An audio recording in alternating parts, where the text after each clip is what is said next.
Austrian doctrine said that it is necessary to fight for time.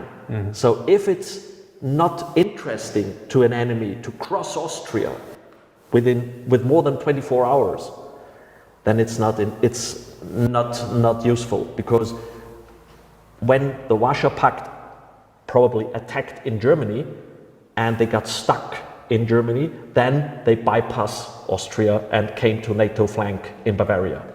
So we had to fight for more than 24 hours. And that was obtained by fortifications, infantry, and a mix of armor. So the armored forces were really just delaying, they weren't an offensive, would they do local counterattacks maybe? Local counterattacks, okay. Yes. But not a complete offensive back to the border? No. Absolutely impossible. So since 1955, the idea was to have a part mechanized army. So 3 armored brigades, just as delaying force and for local counterattacks. Okay. So on the mountainous part of the army, that was just pure infantry, or did they have any armored vehicles as well? They had also part armor, so every infantry brigade, the idea was they have their light tank capability. So there was a special light tank developed in Austria, the SK-105, the Cuirassier, with a 105mm gun and the oscillating turret from the AMX-13. And the vehicles, also the APCs designed and built in Austria, had a special requirement not to be wider than 2.5 meters, to go on every road, on every single track road, going up to mountains. So we had also a mountain firing range for the SK-105. For snow and ice, were there special tracks developed, or? No, we just had the ice grips that were normal, still on every vehicle. Do you have heaters? Yes. Not, being honest, the first series of infantry fighting vehicles at APCs, until mid of the 1980s, they didn't have a heater. So the armored infantry, or as we call it, the Panzer Grenadiers, they were really, really poor because their vehicles were bloody cold. Right. Well, I think the Swiss had this idea, though, that they want a cold vehicle because you're wearing all your stuff inside, which you'll need when you get out of the vehicle. Yeah, I think we had the same idea. I don't know, I think it's just an excuse, personally. Yeah. But okay, so you mentioned the Panzer Grenadiers. So are they considered part of infantry branch or armor branch? No, the Austrian Armored Corps is made up of the tank battalions, the armored infantry battalions, and the recce battalions.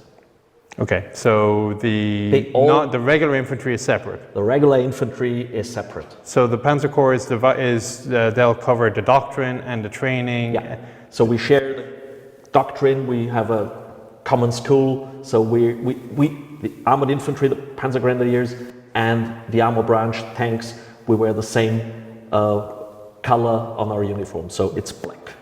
So but where they'd learn their infantry training, are they mixed in with the regular infantry units as well? Separated. Seems a bit inefficient, isn't it? No, because they learn much more to fight with their vehicle, from their vehicle and with their vehicle. So in Austrian terms, it's very similar to the German army. In Austrian terms, the infantry squad or armored infantry squad is made up of the APC or infantry fighting vehicle and the infantry squad. So, and together they are the squad and they have one commander, they have the infantry part and the fighting vehicle. And they can fight with the vehicle, from the vehicle and with the vehicle, dismounted or mounted. So to what level does this integration have? Do you have a company, is that say a platoon of tanks and 2 platoons of infantry? No, we have armored infantry battalions and tank battalions. But in reality, they mix. They mix on the squadron level. Okay. Do they have mortars in the... We had. In the days when we had the Austrian APCs, the Saurer, we had all the variants. We had the infantry transport APC, we had the 20mm guns, we had the mortars, 81mm mortars. Every company had a mortar group with 2 mortars. Did the tanks have mortars? No. No. So a tank battalion was just tanks and nothing but tanks. Yeah. And I presume a Panzer or Yeah, with the recoveries and the command post vehicles. fuel trucks. Okay, well, so what we're going to do now is we're going to have a quick wander through the Panzer Hall, and Franz is going to show us some of the more interesting vehicles that they have here, and we'll see just how they fit into Austrian service. You're welcome. Let's go. Okay, so we enter the main body of the Panzer Hall. It's about 2, 4, 6, 8, 10, 12, about 16 to 18 vehicles deep on each side, 2 lanes. And we're starting off with some PCs on the left side. It looks like an American half-track. Did you use those? Yes. The first inventory for the Austrian army came from the Allies of World War II. So Austria was occupied until 1955, and from 1952 on, it was clear that Austria will get independence again. So there was no Austrian army at all under any shape or form No, until no, 1955. nothing. Okay. And in 52, ideas started growing for the new Austrian army. And in 55, the Allies signed what we called a state treaty with Austria, giving back full independence. And that was also the start for new Austrian forces. And all the former allies of World War II gifted some equipment. So the US Army handed over the complete set for 2 infantry divisions, from boots to light Light armor. No, even planes, light reconnaissance planes like Piper or whatever. Yeah, Cubs, yeah. And also 23 half-tracks.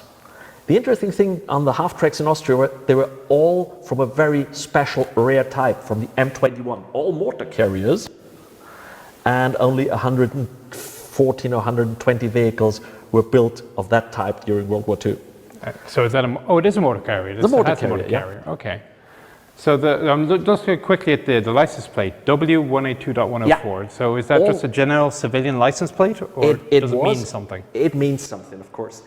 Until 1968, all the Austrian vehicles, wheeled vehicles, of course, were registered in in Vienna, of course, and they did not have a special number plate. Now we have the BH, and then the number means Bundesheer, but at that time, all vehicles were registered in Vienna.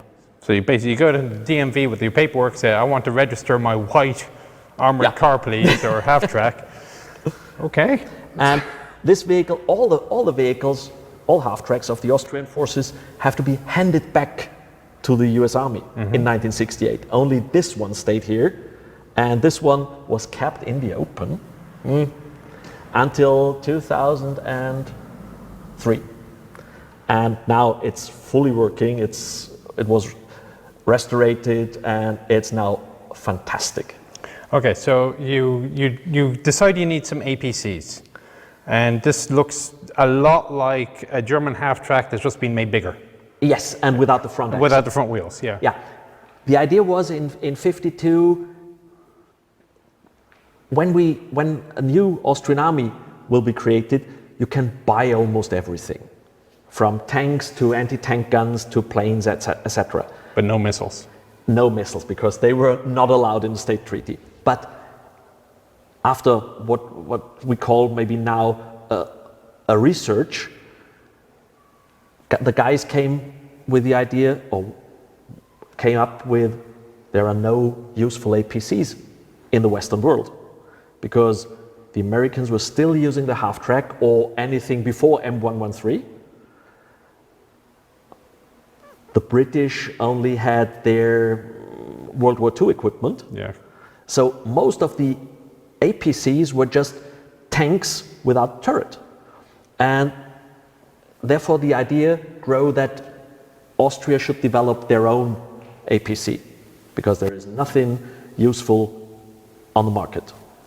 And the only company able to do such a development work was Saurer. Saurer was at that time a Viennese company, and it was the only company in Austria that still existed at that time with experience on tracked vehicles.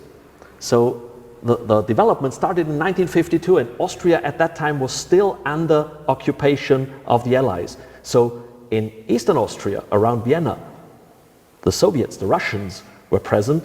In Western Austria, the Americans and the French, and in Southern Austria, the British.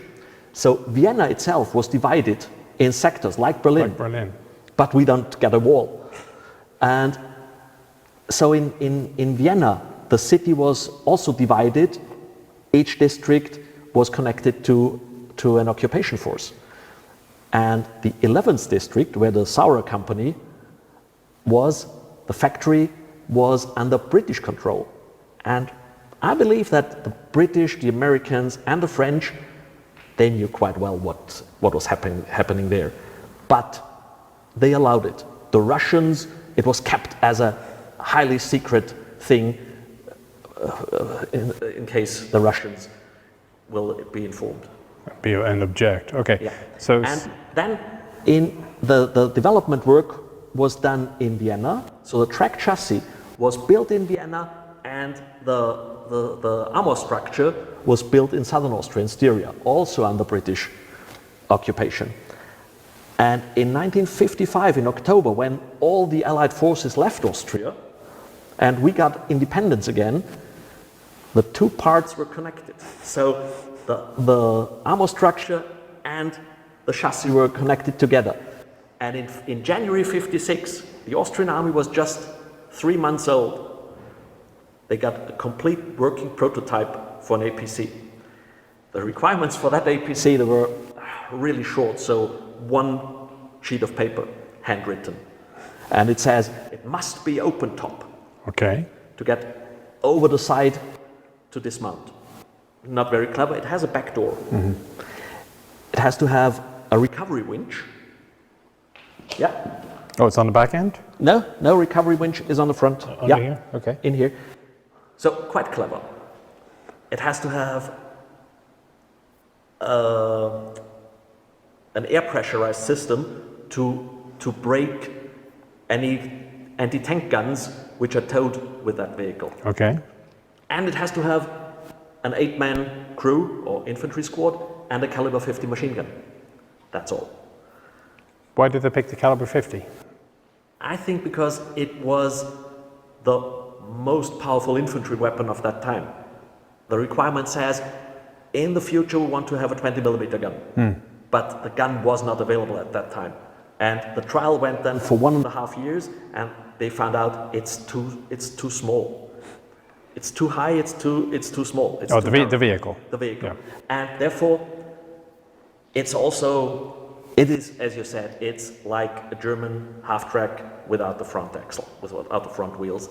But the trial was quite successful, and then it was a complete redesign. And Saurer and then Steyr manufactured 450, 460 APCs for the Austrian. Are the two companies related? They were connected together. So Saurer was bought by Steyr in the 1960s. Okay. And all the design work went over. And the prototype vehicle has an engine that's a little bit too big for that vehicle. It's a V8. What country did the engine come from? Austria. It's a very unique engine. The engine itself was developed during World War II as end of World War II as a common engine V6, V8, V12 as a tank engine. And that's the only engine that was installed. The thing was that all that features, open top, the recovery winch, made the vehicle very high. And even the V8, powerful V8, but too big. The shape was not good for a tank. And therefore, the requirements were changed to a straight 6, and the vehicle was lowered much more, and therefore the outcome was an APC which is a little bit wider, 2.5 meters, that's only 2 meters, and with the engine in the front,